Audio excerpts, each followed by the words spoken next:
দেখুন তো বন্ধুরা, আজকের রেসিপিটা আপনাদের পছন্দ হয় কিনা। আজ আমি বানাবো পুরীর সেই বিখ্যাত খাজা। আমরা কিন্তু এই খাজাকে পুরীর বিখ্যাত প্রসাদ হিসেবেও চিনি। সেই খাজা আমরা ছোট থেকে বড় সকলেই কিন্তু বেশ পছন্দ করি। আর শুভ রথযাত্রা উপলক্ষে আমার তরফ থেকে সকলের জন্য অনেক অনেক শুভেচ্ছা রইল। তাহলে বন্ধুরা, খাস্তা মুচমুচে আর রসালো মজার খাজা তৈরি করা যাক। প্রথমে আমি একটা বড় পাত্র নিয়ে নিয়েছি, তার মধ্যে 1.5 বাটি ময়দা নিয়ে নিলাম আর দিয়ে দিচ্ছি স্বাদ মতো লবণ। লবণটা দিয়ে একটু মিশিয়ে নেব। তারপর দিয়ে দেব 3 টেবিল চামচ ঘি। এখানে তোমরা চাইলে বন্ধুরা সাদা তেল দিয়েও কিন্তু ময়ানটা দিতে পারো, তবে ঘি দিয়ে ময়ানটা দিলে এর টেস্ট ও গন্ধ খুব ভালো হয় আর খাস্তাটাও বেশি হয়। এখানে তোমরা চাইলে বন্ধুরা লবণটা স্কিপ করতে পারো। আর আমি এখন হাত দিয়ে খুব ভালোভাবে ময়ানটা দিয়ে নেব। মুঠো করে একটু দেখে নিলাম ময়ানটা ঠিকঠাক হয়েছে কিনা। এখন আমি অল্প অল্প করে জল দিয়ে একটা ডো তৈরি করে নেব। একবারে জল দিতে যেও না বন্ধুরা, তাহলে কিন্তু ডোটা নরম হয়ে যেতে পারে। অল্প অল্প করে জল মিশিয়ে মেখে নিলে কিন্তু একদম পারফেক্ট ডো রেডি হবে। দেখতেই পাচ্ছ বন্ধুরা, এদিকে আমার ডোটা একেবারে রেডি করে নেওয়া হয়ে গেছে। আর কতটা আমি নরম করে মেখেছি সেটাও একটু দেখিয়ে দিচ্ছি। একেবারে নরম না আর অনেক শক্তও না। এই অবস্থায় আমি 10 মিনিটের জন্য রেস্টে রেখে দেব। আর গ্যাসের উপরে আমি একটা কড়াই গরম করে নিয়েছি আগে থেকেই। তার মধ্যে দিয়ে দিচ্ছি এই বাটির 1 বাটি চিনি। আর দিয়ে দেব যতটা চিনি নিয়েছি তার অর্ধেক জল। আমি এবারে এভাবে নাড়তে থাকবো। নাড়তে নাড়তে চিনিটা গলে যাওয়া পর্যন্ত অপেক্ষা করব। এখন চিনিটা একেবারেই গলে গেছে আর আমি এভাবে অনবরত নাড়তে নাড়তে চিনিটা গলিয়ে নিয়েছি বন্ধুরা। গ্যাসের ফ্লেমটা মিডিয়ামে রেখে অনবরত নাড়তে নাড়তেই চিনির শিরাটা রেডি করে নিতে হবে। আর চিনির শিরাটা এরকম চটচটে একটা চিনির শিরা রেডি হয়ে গেলে তখন দিয়ে দিতে হবে কয়েক ফোঁটা লেবুর রস, যাতে চিনির শিরাটা জমাট না বেঁধে যায়। লেবুর রসের সঙ্গে চিনির শিরাটা একটু মিশিয়ে নিয়ে গ্যাসের ফ্লেম বন্ধ করে দিতে হবে। এখন আমি আগে থেকে মেখে রাখা ডোটা আবারও একটু মেখে নেব। এখন আর বেশিক্ষণ মাখা লাগবে না। একটু মেখে নেওয়ার পর আমি এর থেকে এরকম সাইজের একটা একটা করে লেচি কেটে নিয়েছি। লেচিগুলোকে হাতের সাহায্যে এরকমভাবে গোল করে একটু চ্যাপ্টা করে নেব। তারপর চপার বোর্ডের ওপরে একটু কর্নফ্লাওয়ার ছড়িয়ে দিয়ে একটা লেচি নিয়ে 2-1 বার কোট করে নেব। তারপর বেলে একটা পাতলা রুটি তৈরি করে নিতে হবে। বন্ধুরা, আজকের ভিডিওটা তোমাদের কাছে যদি ভালো লেগে থাকে তাহলে একটা লাইক করে দিও। বন্ধুরা, এই খাজাটা যে এত মজার হয় সেটা তোমরা না খেলে বুঝতেই পারবে না। এদিকে আমার একটা পাতলা রুটি বেলে নেওয়া হয়ে গেছে। দেখো বন্ধুরা, এতটা পাতলা হয়েছে যে আমার হাত দেখা যাচ্ছে। এরকমই রুটি তৈরি করে নিতে হবে। আর এভাবেই আমি সব রুটিগুলো বেলে নিয়েছি। এখন এই রুটির ওপরে আমি একটু ঘি মাখিয়ে নিচ্ছি বন্ধুরা। তোমরা চাইলে এখানে সাদা তেল মাখিয়ে নিতে পারো। ওপর থেকে একটু কর্নফ্লাওয়ার ছড়িয়ে দিচ্ছি আর হাত দিয়ে এভাবে একটু মিশিয়ে দিচ্ছি। তারপরে আবারও একটা বেলে রাখা রুটি দিয়ে দিচ্ছি আর এভাবে একটু টেনে টেনে সাইডগুলো সমান করে দিচ্ছি, যাতে সব রুটিগুলো এক সমানেই থাকে। আবারও এই রুটির ওপর থেকে একটু ঘি মাখিয়ে নিয়ে ওপর থেকে একটু কর্নফ্লাওয়ার দিয়ে এভাবে হাত দিয়ে মিশিয়ে দিতে হবে। আবারও এই রুটিটার ওপর থেকে আরও একটা রুটি আগে থেকে বেলে রাখা রুটি আমি দিয়ে দিলাম।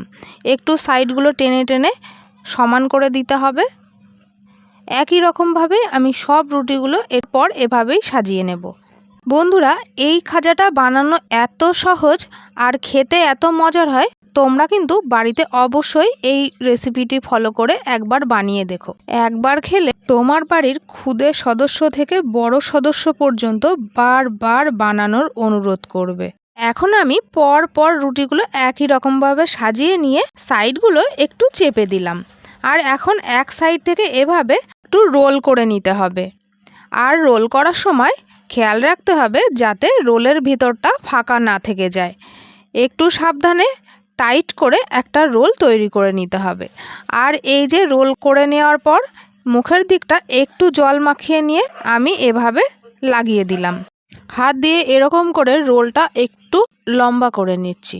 এবার অসমান সাইডটা কেটে বাদ দিয়ে আমি এভাবে ছোট ছোট করে পিস কেটে নেব। বেশি বড় করার এখানে দরকার নেই বন্ধুরা, কারণ ভাজার সময় ফুলে কিন্তু অনেকটাই বড় হয়ে যাবে। সেই জন্য এরকম 1 থেকে 1.5 আঙুল চওড়া করে কেটে নিতে হবে। সবগুলো কেটে নেওয়া হয়ে গেছে। আর এখন একটু দেখিয়ে দিচ্ছি কতটা লেয়ার হয়েছে। সবগুলোর মধ্যে কিন্তু বন্ধুরা খুব সুন্দরভাবে লেয়ারগুলো তৈরি হয়েছে। এখন আমি এখান থেকে 1 পিস নিয়ে একটু 2 আঙুল দিয়ে এভাবে হালকা করে প্রেস করে দেব। তারপর বেলন দিয়ে হালকা হাতে এভাবে বেলে নিতে হবে। আর সবগুলো আমি একই রকমভাবেই রেডি করে নেব।